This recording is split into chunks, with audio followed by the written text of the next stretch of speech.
Today I want to talk a little bit about cutting things out with cutters.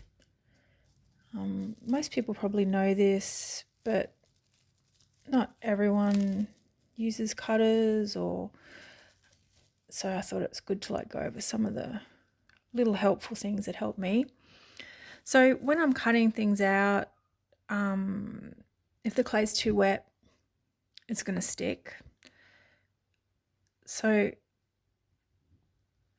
also I'm cutting out and I'm getting it, it'll be stuck in the little cutter. So what I like to do is get a round object and carefully pop it out. But I'm going to have a little indent, so then I'll probably end up cleaning and working from the other side so that I don't have the indent. Because sometimes I want this really sharp edge,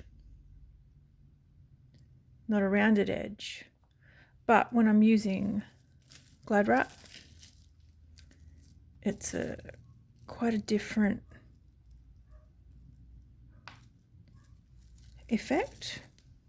So this way it does a beautiful rounded clean edge, and the thinner your clay, the more it will be flattened down. So you see that there's two completely different looks to that, depending on what you want.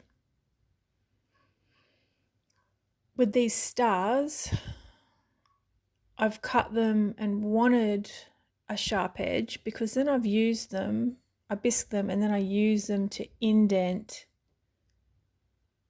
So I have raised stars and then indented stars in my work. If I'm making little eyes, I don't want them to have that sharp edge. So I want them to have an edge like this. And then I might get a larger circle. I can thin that little edge down.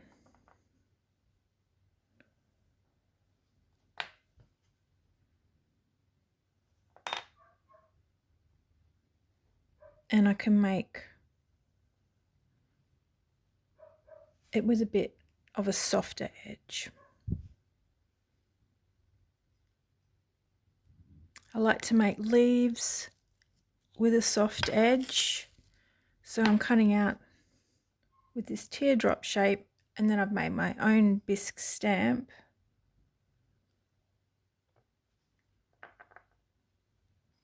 And it gives me a nice little plump edge around my leaf. Like you can see, for example, when I'm doing these ones.